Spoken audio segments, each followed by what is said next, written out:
স্বামীকে 27 ফেব্রুয়ারি 2009-এ এমপি তাপস গুম করে নিয়ে গেছে। যাদের ছেলে বাচ্চা চেনা যাচ্ছিল তাদেরকেও তারা মেরে ফেলতে চেয়েছিল। তারাও হিন্দি ভাষী ছিল।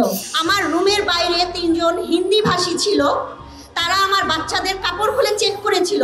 আওয়ামী লীগের কারণে কিন্তু আজকে পর্যন্ত আমরা এত নিপীড়নের শিকার। এই আওয়ামী লীগের বিচার যদি আপনাদের মাধ্যমে না হয় তাহলে আমরা কিন্তু কখনোই আর মাথা তুলে দাঁড়াতে পারবো না। আওয়ামী লীগের নিবন্ধন বাতিল করবেন। বাংলাদেশে কোনো আওয়ামী লীগ থাকতে পারে না। ছোটখাটো আওয়ামী লীগ ঢুকবে, তার বিচার হতে হবে। আওয়ামী লীগ থাকতে পারবে না না না। আমার আজকে এই জায়গায় আসার কথা না, কিন্তু আজকে আমি বাধ্য হয়ে আপনাদের সামনে এসেছি। তার কারণ হচ্ছে, আপনারা হয়তো জানেন না, আমার স্বামীকে আজ পর্যন্ত পাওয়া যায়নি। আমার প্রথমে শুনেছিলাম যে আমার স্বামীর লাশটা পুরানো হয়েছে। আমার স্বামীর নামে 4টা ডেথ সার্টিফিকেট ইস্যু হয়েছে এবং একটা লাশ দাফন হয়েছে, যে লাশটা আমার স্বামীর না।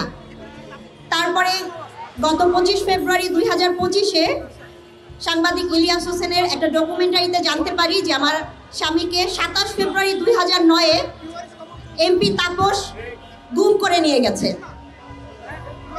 এরপর থেকে আমি অনেক চেষ্টা করেছি যে আমার হাজবেন্ড শেষ পর্যন্ত কিভাবে, কোথায় গিয়েছে এবং তার কি হয়েছে, কিন্তু আমি সেটা বের করতে পারিনি।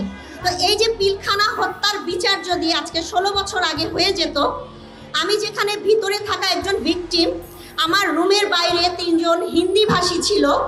তারা আমার বাচ্চাদের কাপড় খুলে চেক করেছিল ছেলে নাকি মেয়ে। সেখানে আরও অনেক কর্মকর্তাদের বাচ্চা ছিল, যাদের ছেলে বাচ্চা চেনা যাচ্ছিল তাদেরকেও তারা মেরে ফেলতে চেয়েছিল। তারাও হিন্দি ভাষী ছিল।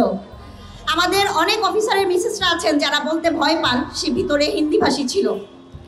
আমাদেরকে এভাবেই রাখা হয়েছে এবং আমাদের মধ্যে কিছু সুবিধাবাদী পরিবার আছেন যারা কোনোভাবেই বলতে দেয় না এই পর্যন্ত, যার কারণে সবাই 16 বছরে থেমে গেছেন। শুধু আমি পারিনি। আমার স্বামীর না লাশ আছে, না তাকে আমি কোনো কিছু ট্রেস পেয়েছি তার কি অবস্থা আছে, এবং আমি কখনোই 16 বছরে মেনে নিতে পারিনি, কোনো কিছু দিয়ে আমাকে বন্ধ করতে পারেনি। সেই কারণে আমি বারবার 16 বছরে না চাকরি পেয়েছি, না আমার বাচ্চাদেরকে কোনো জায়গায় স্ট্যাবলিশ করতে দেওয়া হয়েছে। আমি জানি না এই প্ল্যাটফর্মে দাঁড়ানোর কারণে আমার কি হবে। তো আমি আপনাদের উদ্দেশ্যে এই কথাটাই বলবো যে 16 বছর ধরে আমরা নিপীড়িত হয়েছি শুধুমাত্র আওয়ামী লীগের কারণে।